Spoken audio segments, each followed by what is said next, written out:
Muito bem, boa noite. Sejam bem-vindos a mais uma aula de inglês instrumental. E a gente está aí dando sequência no nosso livro, né? Então, a gente vai estar para o capítulo 2 já hoje, então eu vou compartilhar minha tela aqui. A gente já vai estar nesse capítulo. Então, hoje a gente vai falar sobre Edom. Então, Edom as Israel's other, né? Então, aqui a gente já tem uma coisa que eu sempre falo, né? Esse Szinho aqui, deixa eu pegar uma canetinha aqui. Esse Szinho aqui em Israel's, então quer dizer que tem um possessivo, né? Indica posse de alguma coisa. Então, other significa outro ou outra, né? Então, nesse carro aqui é um outro de Israel. Então, Edom como esse as, outro de Israel. José, sabe alguma coisa de inglês? Não sabe nada? Como é que tá seu inglês? Como trabalho em TI, eu tenho que ler, né? Eu sou ruim para ouvir, mas para ler não acho difícil, não. Ah, então maravilha. Tiago, seja bem-vindo. Olá, tudo bem? Tudo bem? Como é seu inglês, Tiago? Não sabe nada? Sabe tudo? Sempre sabe alguma coisa, né? Mas difícil dizer o quanto. Então, eu sou a Tati, né? Tem alunos novos aí, sejam bem-vindos. A gente está aí fazendo o nosso, estudando o livro, né? Então, esse é o nosso segundo capítulo do livro que a gente vai estudar hoje. E então, dando sequência aí. Hoje que a gente vai estudar? Então, a gente vai estudar Edom como um outro de Israel. Qual é a história por trás desse outro de Israel, por trás de Edom? Então, a gente tem que voltar um pouquinho lá em Gênesis, né? Então, ele está falando aqui do The Book of Genesis. Então, ele vai falar sobre a história de Esaú e Jacó. Vocês lembram da história do Esaú e de Jacó? Quem pode me contar essa história?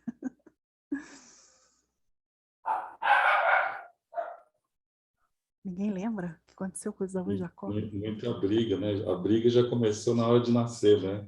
Um Isso puxando mesmo. a perna do outro, aí um era chamado de enganador, né? É isso mesmo, né? Então eles eram irmãos gêmeos da mesma barriga da mãe e já estavam brigando lá dentro, né?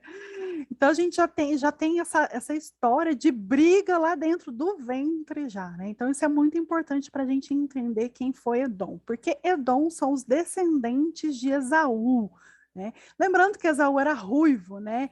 Então essa palavra Edom em hebraico ela quer dizer vermelho. Então são os edomitas que vêm aí do vermelho. Então tem essa cor aí, né? É, muito bem. Aí a gente tem toda aquela história de Esaú e de Jacó, né? Então, Jacó se passa por Esaú, pega a bênção ali, né? Do pai e, ó, foge, vai embora. E a gente sabe toda a história que acontece lá, ele casa com as mulheres, né? Tem toda a história ali, e depois ele volta. Então, essa volta vai ser bem importante, então, para nós. É aqui que a gente vai focar o nosso estudo hoje. Então, na volta, vocês lembram o que, que acontece quando Jacó volta? Tava meio com medinho aí do Esaú, não tava?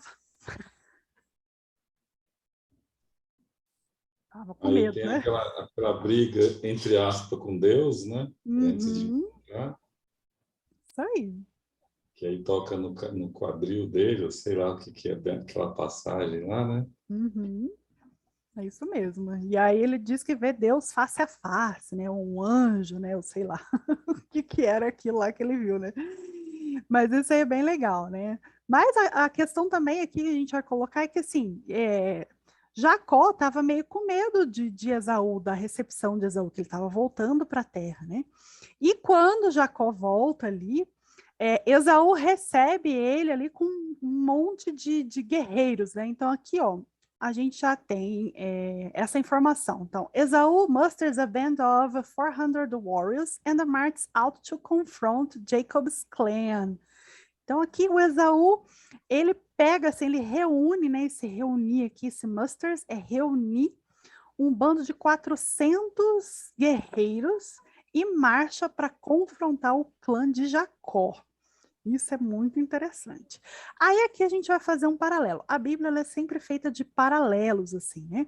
Na aula passada a gente viu algumas coisas aí de Moisés, né, que ele passou pelo território e ele foi negado a passagem dele por esses territórios, e principalmente aqui de Edom, de Moabe, né, muita gente negou a passagem de Israel por esses territórios. E aqui, ao contrário do que aconteceu, o Esaú estava ali pronto, armado, para ter uma guerra, né? Mas aí o Jacó, ele responde assim, a agressão, essa armamento aí de Esaú, by separating his camp. Então, separando o campo dele. Aí aqui na Bíblia vai ter duas palavras em hebraico que eles vão meio que fazer um trocadilho, vão jogar com essas duas palavras, né? Então tem o Mahané e o Minha. E temos assim, esse Mahané que tem uma conotação militar, tá?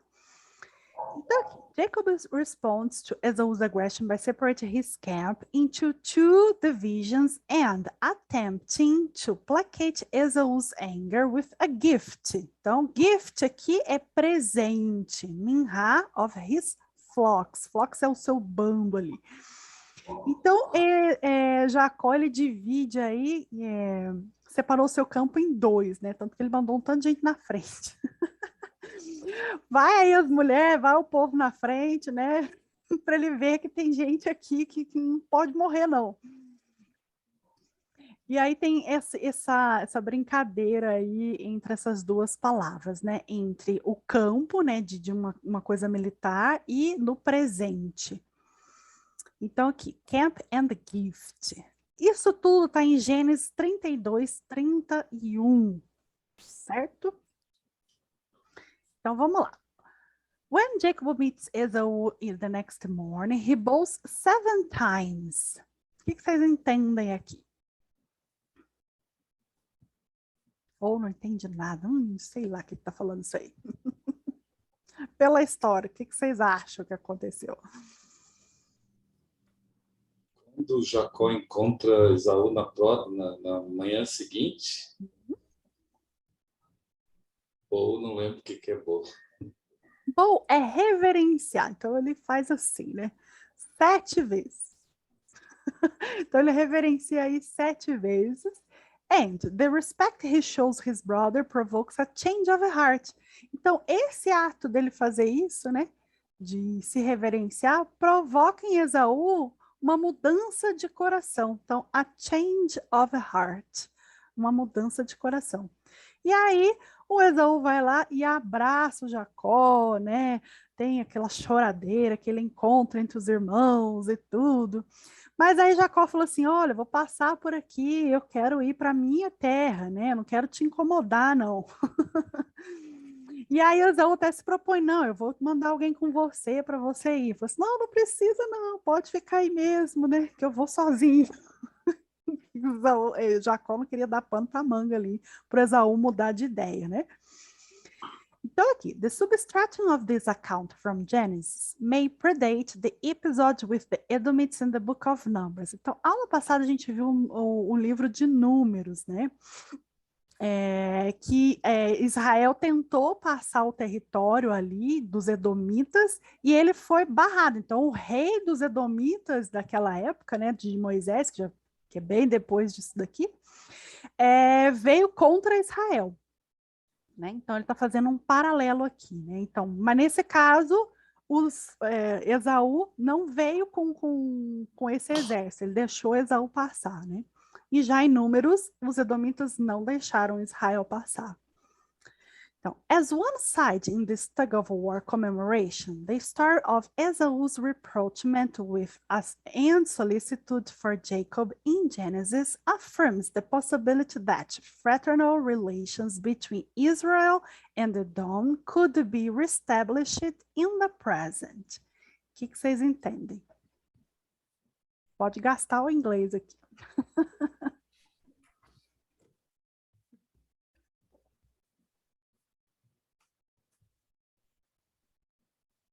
O que eu entendo é o final que dentro dessa comemoração foi reatada a relação entre Israel e Edom, né? No presente.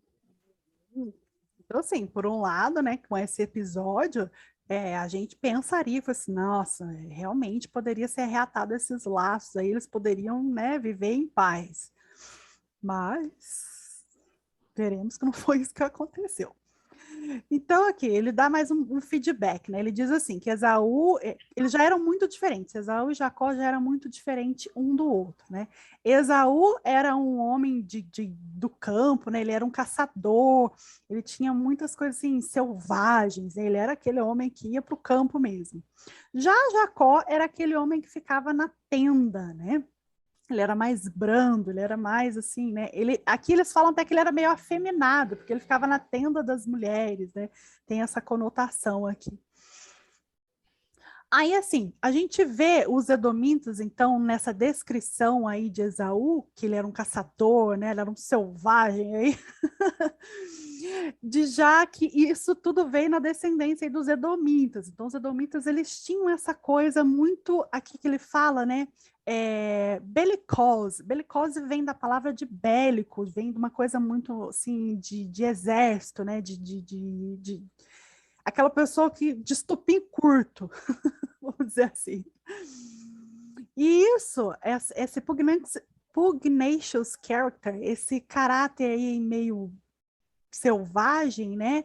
Eles permeia todos os textos aí da Bíblia em relação aos edomitas, tá? Aí a gente vai lá, ó. The Book of Samuel portrays a figure named Doeg the Edomite. Vocês lembram desse personagem? Eu não lembrava dele. É Doeg, na versão português, é Doeg o Edomita. Lá quando Saul estava perseguindo ali Davi e tal, a gente tem um episódio com essa pessoa aqui, com o Doeg o Edomita. Não sei se vocês lembram disso. Alguém lembra? Vamos abrir nossa Bíblia lá então, em 1 Samuel 22, de 9 a 23, que eu acho que esse relato é bem legal. Então vamos lá, eu vou abrir a minha aqui também.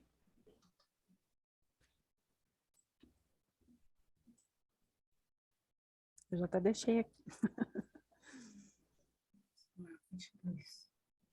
Quem quer ler? Do 9 até lá embaixo.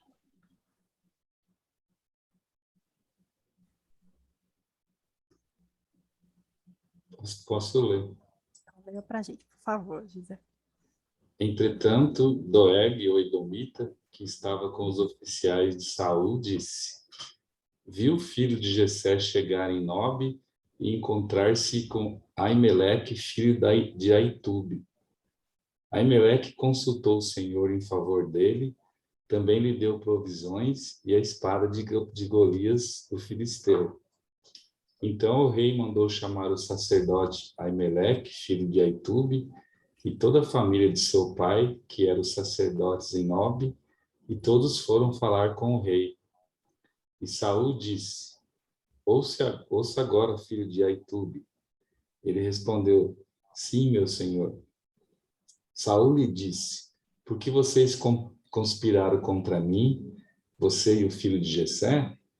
Por que você lhe deu comida e espada e consultou a Deus em favor dele, para que se rebelasse contra mim e me armasse cilada, como está fazendo? Aimeleque respondeu ao rei: quem dentre todos os teus oficiais é tão leal quanto Davi, o genro do rei, capitão da sua guarda pessoal e altamente respeitado em sua casa? Será que foi essa a primeira vez que consultei Deus a favor dele? Certamente que não. Que o rei não acuse a mim, seu servo, nem qualquer um da família de meu pai, pois seu servo nada sabe acerca do que está acontecendo. O rei, porém, disse: com certeza você será morto. Com certeza você será morto, Ameleque, você e toda a família de seu pai. Então o rei ordenou aos guardas que estavam ao seu lado: matem os sacerdotes do Senhor, pois eles também apoiam Davi. Sabiam que eles estavam fugindo, mas nada me informaram. Contudo, os oficiais do rei recusaram erguer as mãos para matar os sacerdotes do Senhor. Então o rei ordenou a Doeg: mate os sacerdotes, e ele os matou. e naquele dia matou 85 homens que vestiam túnica de linho. Além disso, Saul mandou matar os habitantes de Nobe, as cidades dos sacerdotes, homens, mulheres, crianças, recém-nascidos, bois, jumentos e ovelhas. Entretanto, Abiatar, filho de Aimeleque, neto de Aitube, escapou e fugiu para juntar-se a Davi. E contou a Davi que Saul havia matado os sacerdotes do Senhor. Então Davi disse a Abiatar: naquele dia, quando o edomita Doeg estava ali, eu sabia que ele não deixaria de informar Saul. Sou responsável pela morte de toda a família de seu pai. Fique comigo, não tenha medo. O homem que está atrás de sua vida também está atrás da minha, mas você estará salvo comigo. Então, aí o Doeg era um grande como fala que a pessoa que é uma fofoqueira, né? Que delata a outra. Tem uma palavra que eu esqueci o que é. Delator, né? Foi um delator aí. Então, Davi estava fugindo de Saul, e aí os sacerdotes de Deus ali, eles estavam protegendo Davi. Mas tinha esse ser, o Doeg, o Edomita, que estava ali vendo tudo. E aí, quando o Saul perguntou, né, o que tinha acontecido, o Doeg foi lá e falou assim: olha, o Davi estava lá, né? Os sacerdotes ajudaram o Davi, entendeu? Aí o que aconteceu? Saul mandou ali matar os sacerdotes, né? Ninguém queria matar os sacerdotes, porque eram sacerdotes de Deus. Quem é que matou? Doeg. Então, Doeg aí foi visto como uma pessoa ruim de matar os sacerdotes de Deus, né? Um delator e um assassino também, né? Então, voltamos aqui. Parece um tanto de coisa aleatória, mas a gente vai entender o que está acontecendo. São paralelos, né? Então, como eu falei, a Bíblia ela é feita de paralelos. Aí a gente está vendo a má fama dos edomitas. Os edomitas não têm muito boa fama aqui na Bíblia, né? Então, describing how an Edomite took sides against the beloved hero David and contributed to the destruction of an Israelite town, this tale would have incensed readers who were already inclined to think of the Edomites as a especially violent and vicious people. Né? E aí que vocês entendem.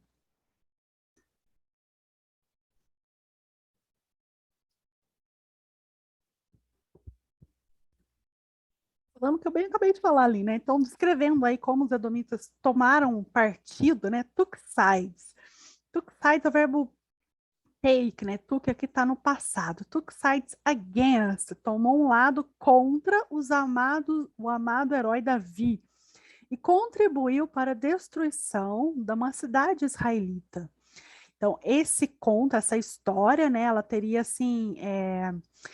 incutido ali nos seus leitores e inclinado os leitores a pensar que os edomitas eram um povo especialmente violento e vicioso ali, né? Com vícios.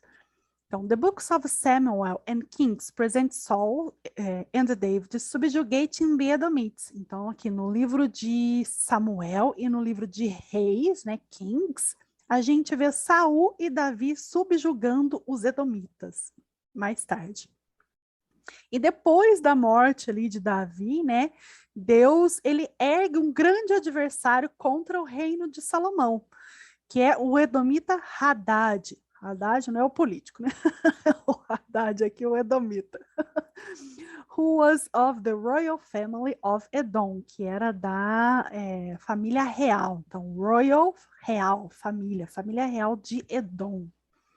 Então, later, the Edomites break away and establish a king of their own. Então, os Edomitas aí break away, então eles rompem e estabelecem um reino deles mesmos, um reino próprio, né? On their own, ele é próprio, esse on aqui é próprio. In retaliation, the Judean kingdom sends chariots divisions against them. Então, em retaliação, o reino de Judá, né, eles mandam aí algumas carruagens contra eles, né? But the campaign is unsuccessful. Thus Edom has rebelled against Judah's sovereignty until the present day. mas a campanha não teve sucesso. Então, Edom que se rebelou contra a soberania de Judá até os dias de hoje. Então, aqui estão todas as referências, tá? Aqui primeiro a reis, né? Kings aqui é reis. Então, in an oracle from the book of Amos, Deus aqui, Yahweh, não é essa pronúncia, né? Esse aqui é o tetragrama. A gente fala uma pronúncia qualquer aqui, mas não é essa, né? Só lembrando, deixando claro. Promises to reestablish the fallen booth of David, which will seize territory from the Edomites and all other nations called by name. Então, aqui em Amós, esse profeta Amós aqui, a gente vai ter um oráculo, né, do Amós aqui. Então, Deus prometeu a descendência de Davi que todos os territórios dos Edomitas and all other nations called by my name seriam chamados pelo nome do Senhor. This same work begins with a series of oracles against the nations, in which Edom is harshly censored for participation in the trade of war captives. Edom pursued his brother with the sword, repressed all pity, alternatively destroyed wombs, maintained his anger perpetually, and preserved his fury forever. O que vocês entendem aqui? Não só eu que fico falando.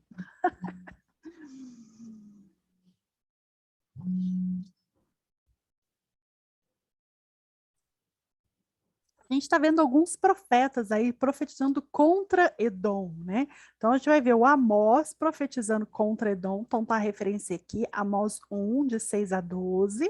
E depois a gente também tem Ezequiel, né? 25, de 12 a 14, que também profetiza contra Edom, tá? Então vamos lá. The short book of Obadiah consists of a single pronouncement of divine judgment on Edom, and the imprecation is vindicated once again by appealing to the memory of Edomite actions against their own kin in wartime. Então, mais uma vez aqui em Obadias, a gente também vai ter uma profecia contra Edom, né? E eu achei bem interessante aqui, contra a memória dos edomitas, as ações dos edomitas, que eles agiram contra a sua própria descendência, porque os edomitas eram para ser irmãos de Israel, né? E na verdade eles entraram em guerra contra Israel. Em épocas de guerra. Então vamos aqui. The politics of scapegoating. Esse scapegoating é uma palavra que a gente já sabe. Goating aqui seria o nosso bode expiatório. Então, a política do bode expiatório. O que vocês acham que é um bode expiatório?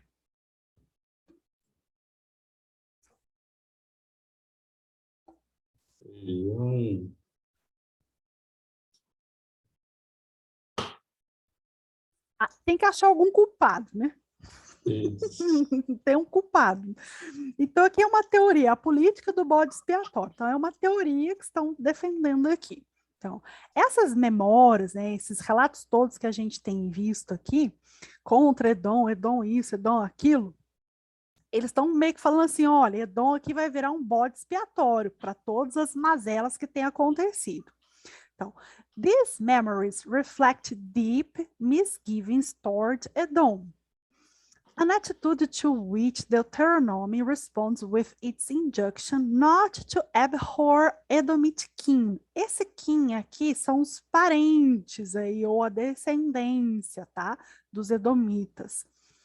The fervor of these exchanges begs the question, what is it about this population that elicited such a vigorous volley of texts? Então, o que vocês acham aqui? O que vocês entendem desse parágrafo?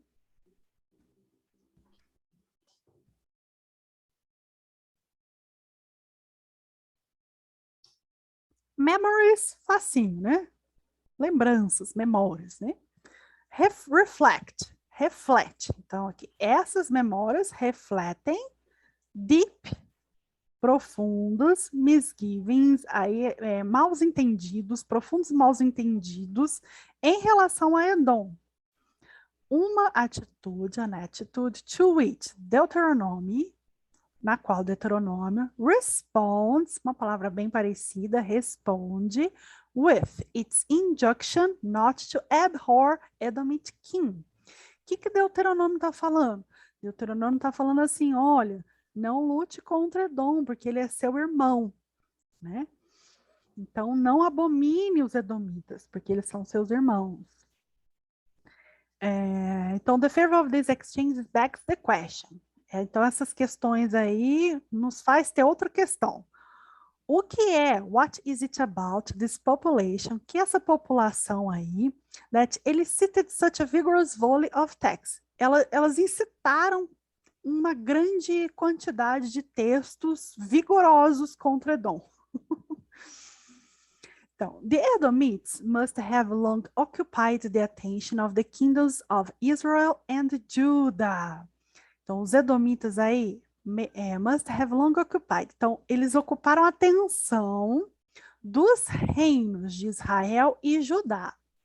But the increased attention they received in advanced stage of the Bible's composition history must be appreciated against the backdrop of events in years directly before and after the Babylonian conquest. E aí? Que bicho é esse?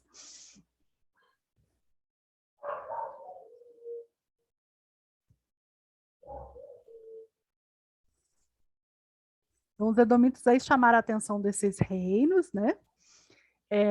E esse aumento de atenção aí, ela recebeu muitos estágios avançados na composição da história da Bíblia. E a gente tem que prestar atenção aí nos eventos que aconteceram aí nos anos diretamente antes e depois da conquista babilônica, né? Alguns documentos, ou vários documentos, found at Arad in the south of Judah, encontrados em Arad, no sul de Judá, which probably date 598 ou 597, before Common Era. Isso aqui é before Common Era. Eu já até expliquei isso aqui, mas eu vou deixar também como extra lá no grupo do Telegram, essa linha do tempo, para vocês lembrarem. Então, antes da Era Comum, ou antes de Cristo, tá? Então, refere aos Edomitas' incursions into region and the crimes perpetrated by his populations against Judah at a time of weakness. Então, esses vários documentos encontrados em Arad, aí no sul de Judá, datados dessa época aqui, se referem aos edomitas, essas incursões dos edomitas nessa região, e também se referem a esses crimes perpetrados pela população contra Judá no momento de fraqueza. Então, essa palavra weakness, fraqueza. Então, while the memories of Edom's wartime transgression likely have a basis in historical realities, they appear to have been embellished and inflated for the sake of polemic. Então, acho interessante aqui. Enquanto essas transgressões aí de Edom foram registradas, né, em realidades históricas, em bases históricas, né, eles foram um pouco aumentados, embelezados, inflados, né, para se criar uma polêmica. Nada novo no céu, né? Então, in several insight studies, Juan Manuel Tebes interprets the biblical polemics against Edom from the perspective of stab in the back. O que é esse stab in the back? O que vocês acham que é isso aqui? Tinha um filme muito antigo que chamava Stab, que ele é traduzido como Pânico. Vocês lembram do Pânico? Ou era só da minha época? Esse filme. Eu acho que era esse nome, se eu não me engano, era esse nome. Então, Stab in the back é uma facada aí nas costas, tá? Então, esse autor aqui, ele interpreta essas polêmicas bíblicas aí contra Edom com uma perspectiva de, ó, uma facada nas costas, bode expiatório, né? Então, de acordo aí com essa noção de bode expiatório e de culpabilidade, né, pelas derrotas militares, assigned to others, such as the Bolshevik Jews. Então, ele está falando assim dos bolchevitas judeus, né? Então, assim, eles tiveram que achar um culpado para aquelas derrotas. Então, someone had to be responsible for Judah's terrible defeat. Alguém tem que ser responsável pela terrível derrota de Judá. Então, as in similar post-war defeated societies, minority groups inside the society, such as members of other ethnic communities or followers of different religions, were singled out as the cause of the national downfall. Então, isso aqui é similar a muitas outras nações, né, que se colocou a culpa em alguém, num grupo menor na sociedade, né? Como os membros de outras etnias ou comunidades, ou seguidores de diferentes religiões, né? Para a causa nacional aí dessa derrota. Então, late Iron Age Judah housed several foreign peoples, but only one upon whom could be placed the burden of guilt, the Edomites. Então, na era ali do ferro, então, Iron Age, então é a época do ferro, tem um nome isso, a idade, né? Idade do ferro ali, né?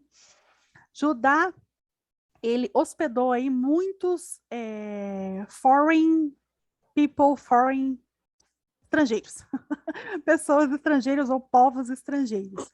Mas só um que caiu aí esse fardo, né? O burden. Burden é fardo. Burden of guilt. Guilt, culpa. Então, esse fardo de culpa aí que caiu foi só nos edomitas. Os outros esqueceram. Então, while this scapegoat interpretations is certainly suggestive, there's a problem with it. None of the biblical texts claim that Judah lost the war with Babylon because Edom betrayed them.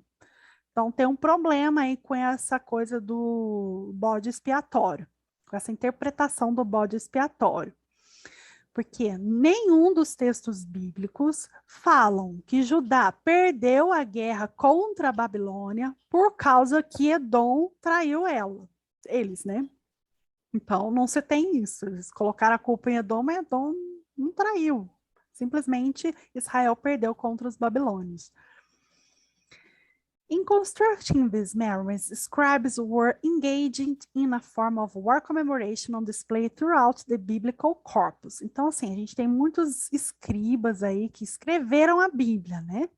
Não foi uma coisa só, né? Um lá foi lá e escreveu tudo certinho. Teve muitos escritores da Bíblia, muitos escribas da Bíblia. E cada um ali puxou a sardinha para o seu lado. É essa que vai falar a teoria aqui. Though undeniable political and polemical, the main memories of Edom do not engage in scapegoating. Então, apesar dessa polêmica e política, né, as memórias ou as lembranças de Edom não, esse engage não, como eu falo essa palavra em português? Não implica em um bode expiatório. Nossa, às vezes não me vem a palavra em português. By interpreting defeat as divine punishment for the nation's wrongdoing, this text make the trauma of imperial subjugation the springboard for inventing a new form of peoplehood capable of withstanding the loss of their political sovereignty. E aí, que vocês entendem desse pedacinho aqui?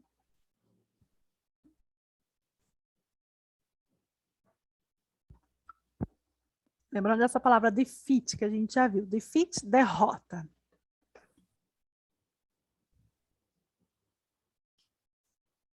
Enquanto isso, eu vou abrir uma coisa que eu quero mostrar para vocês.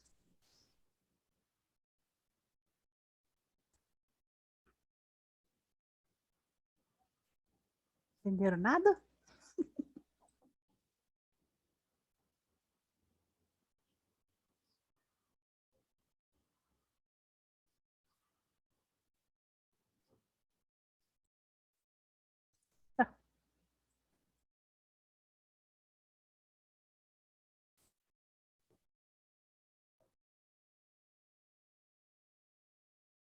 parar um pouquinho aqui.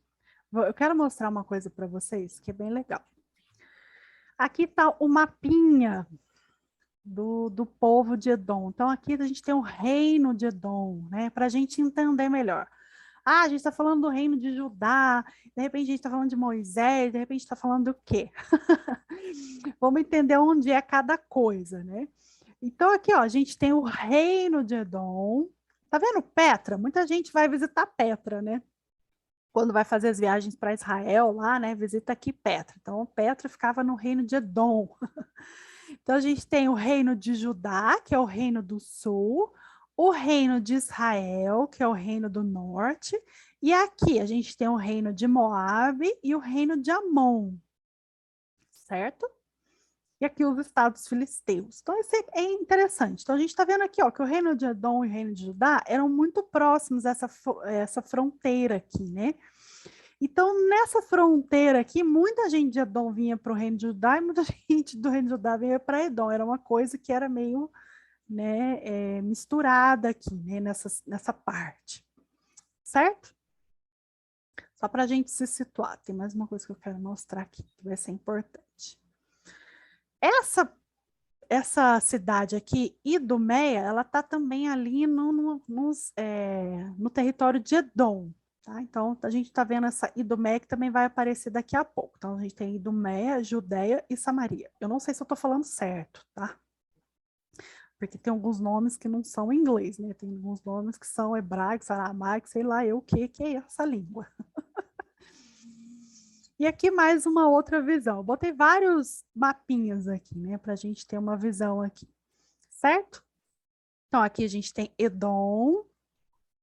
Então, o Mar Morto, né? Então, aqui, ó, tudo subindo aqui, né?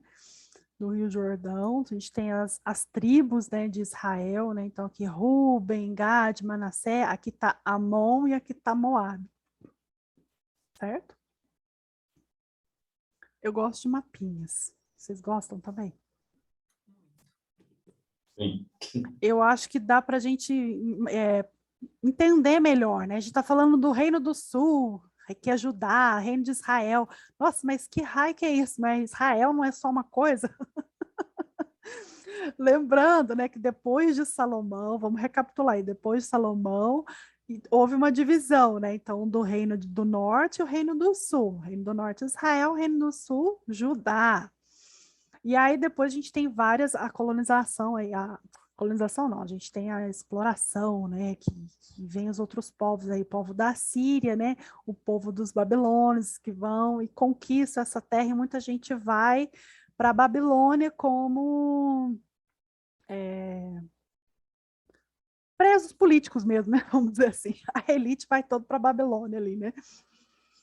E aí depois, lá em Neemias, a gente vê eles voltando, reconstruindo todo o templo, né? Então essa história ela é bem importante para a gente entender todos esses contextos aqui, tá? Então a gente viu ali a parte do Davi, né, que lutou um pouquinho ali com um edomita, e aqui a gente já está um pouquinho mais para frente, tá?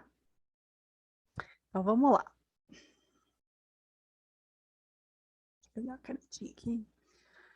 Então, tem essa teoria aí de que os edomitas eram o bode expiatório, mas isso não dá muito certo. Então, só para a gente terminar aqui. While they malign the memory of the Edomites, they also hold their polemics in check. Do not abhor the Edomite, for he is your brother. Mais uma vez, essa passagem que está em Deuteronômio, ele está falando assim, olha, essa lembrança maligna aí dos Edomitas, não pode, segurando essa polêmica aí, tem que lembrar que lá mesmo antes foi falado, ó, não abominem os edomitas, porque eles são seu irmão. Então, the Judean irredentism. Que palavra que vocês acham que é isso aqui? Irredentism. Eu fui procurar porque eu não sabia. Essa é uma palavra que eu não sabia. E a tradução dela é irredentismo. Eu falei assim, mas eu fiquei na mesma, porque que raio de negócio é esse, né? Aí, lendo o texto, é que eu fui entender. O que é esse redentismo? Bom, vamos entender juntos.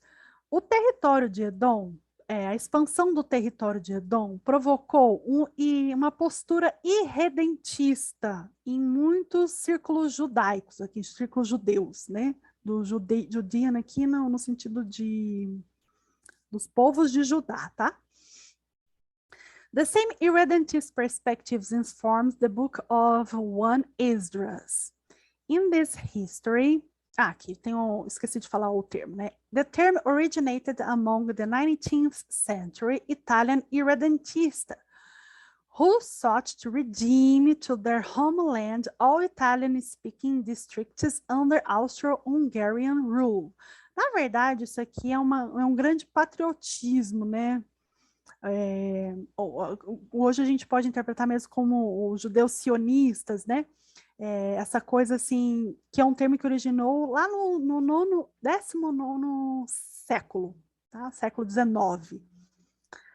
E veio de uma palavra italiana, irredentista, que falava assim, que ele era os redentores dessa homeland, dessa terra. Nesse tempo aí que os italianos reclamaram aí que esse Império Austro-Húngaro aí, eu não entendo muito dos europeus, mas ele estava falando assim, ó, essa terra aí é nossa. Interpretando aí nas boas palavras, né, essa terra aí é nossa. Vocês vieram aí, vocês dominaram, mas originalmente ela não é de vocês, ela é nossa. Então é isso que quer dizer esse redentismo. Essa terra originalmente é nossa, vocês estão nela, mas originalmente ela é nossa, tá? E a gente vê isso no livro de Esdras. Então, in this history, the Persian king Darius decrees that the Edomites, are to give up the villages of the Jews that they held. Então, o rei Pérsia, aqui é Dário, né? Ele decretou que todos os edomitas que desistirem das suas vilas aí, dos judeus, que eles pegaram dos judeus, after he had just been reminded of his vow to rebuild Jerusalem and its temple, that the Edomites burned when Judah was laid waste by the Chaldeans. Então ele está relembrando isso, olha, vocês estão aí, mas vocês pegaram esses territórios, essas vilas aí todas do reino de Judá, tá? Então, the epigraphic record from both pre-exilic times and the Persian Hellenistic period reflects conditions of Edomites moving into the Negev and northward, settling in what had been part of the southern Judá. E aí, o que vocês entendem?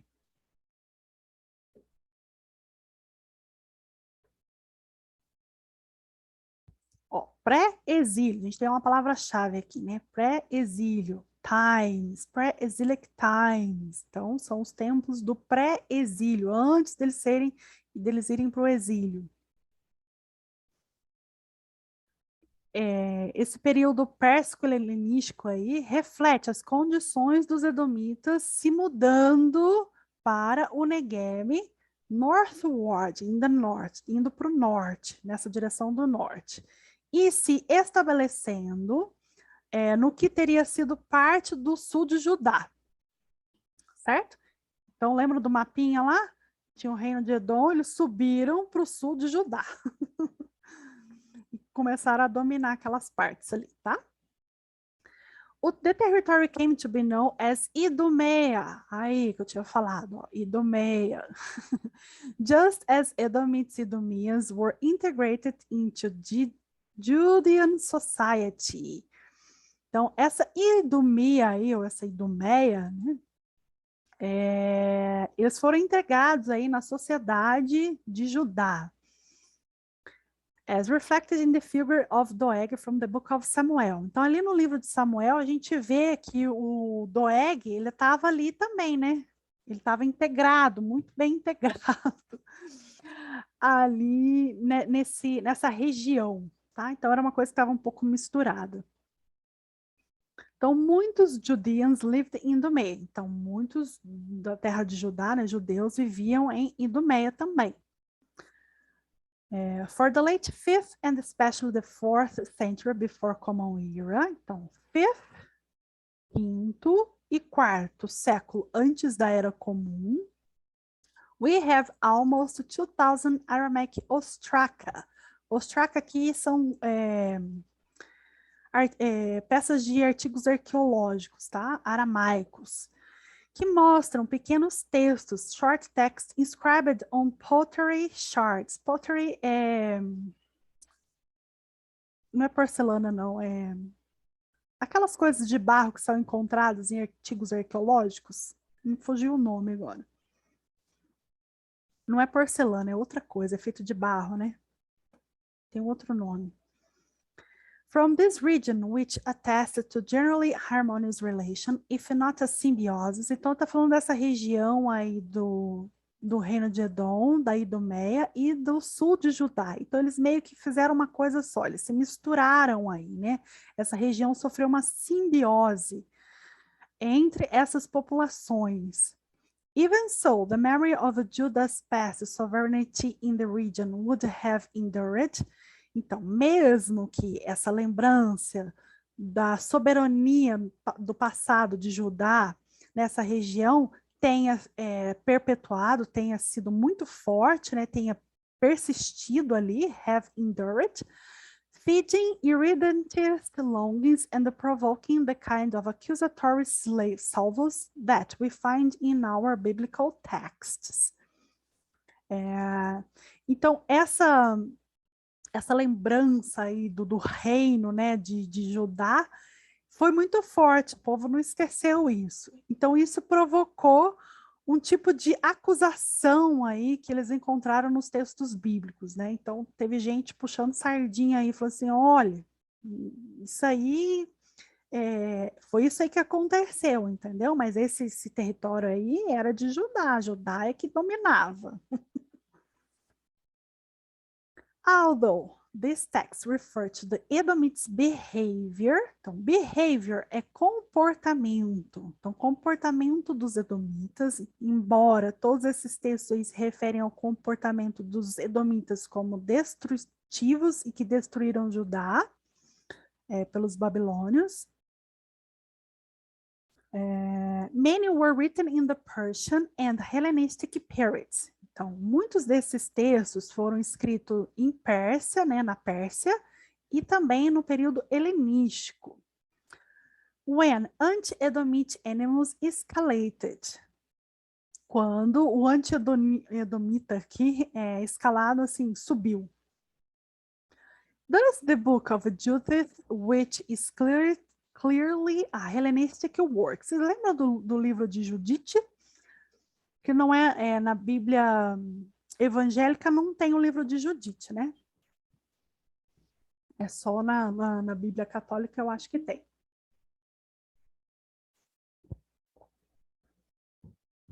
Quem lembra da história de Judite? Dos Macabeus. Quem lembra dos Macabeus?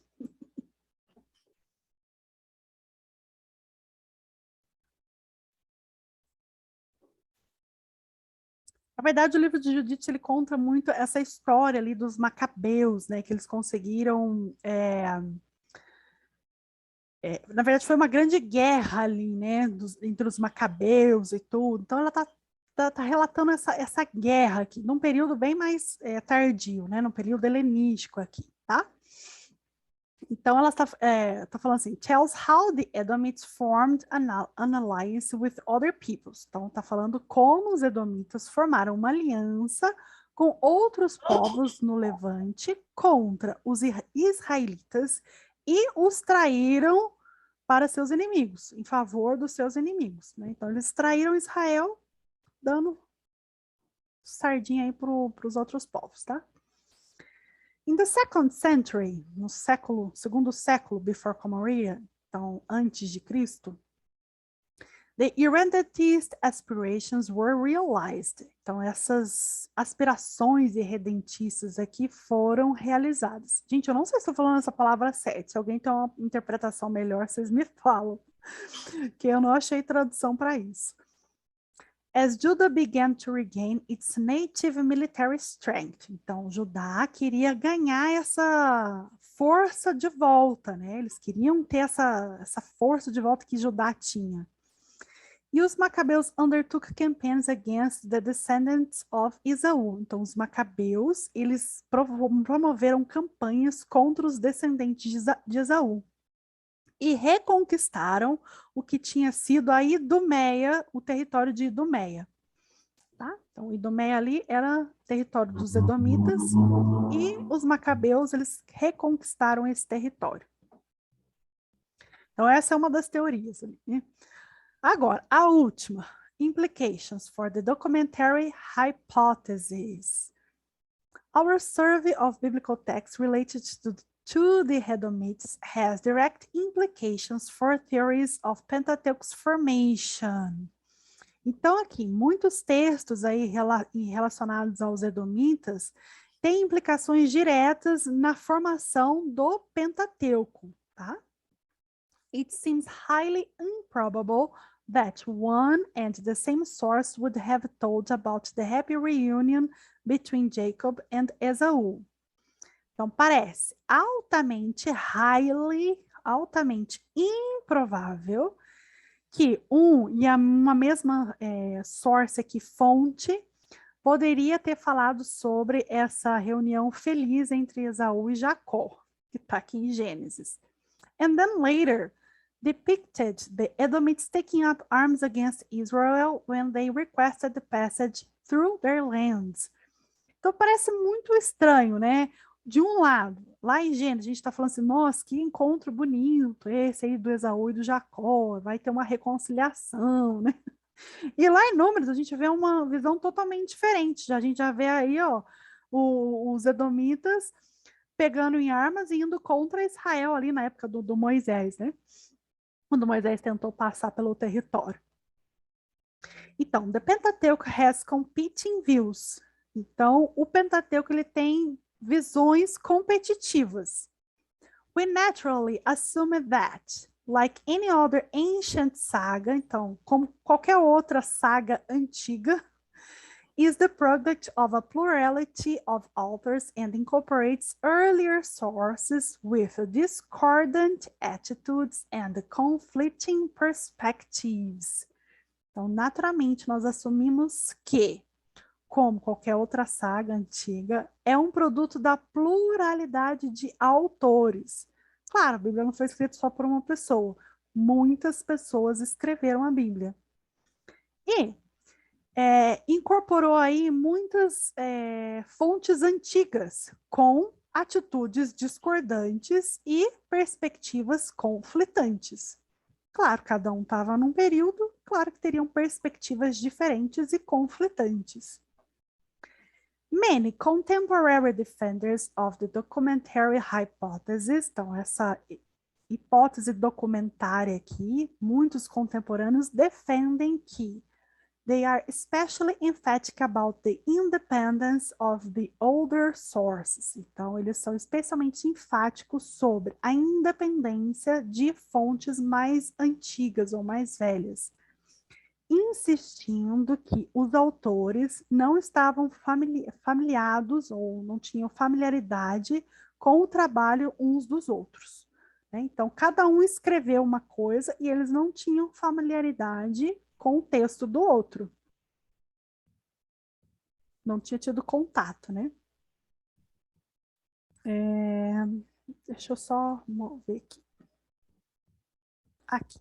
A more tenable approach takes seriously the extent to which texts gradually accumulate layers of editorial accretions reflecting the perspectives and concerns of different times and places.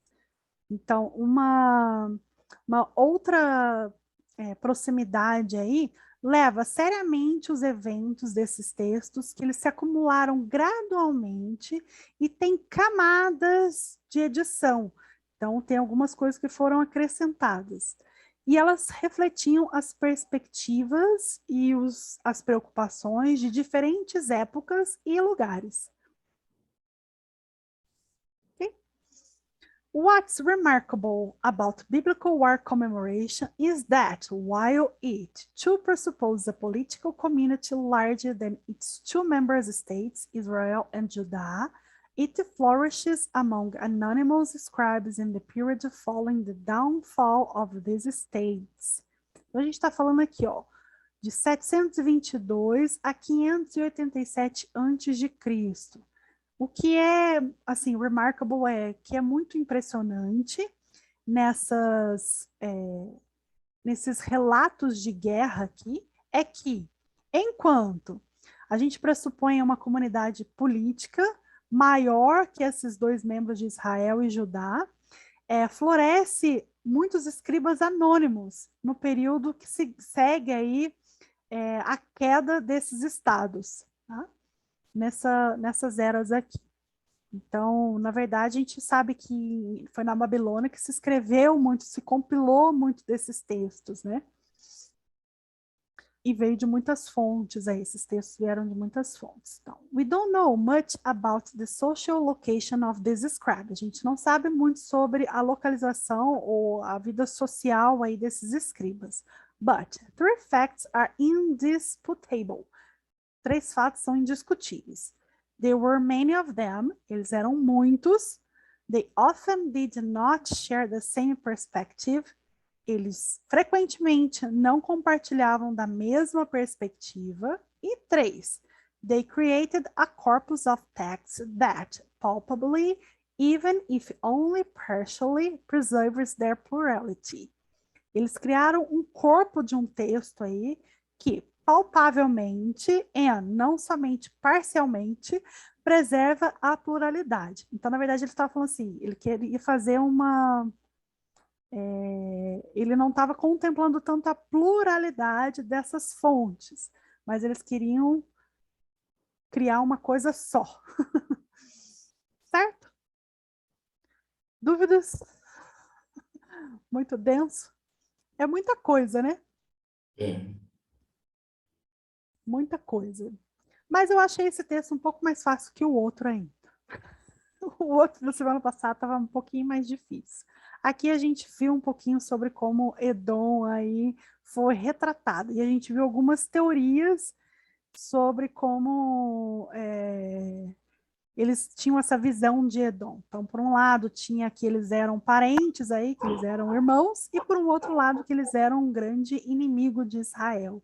E por que se deve isso? Porque os textos foram escritos de várias formas, de várias fontes, e que tem uma pluralidade aí de escrita mesmo, né? De fontes, certo?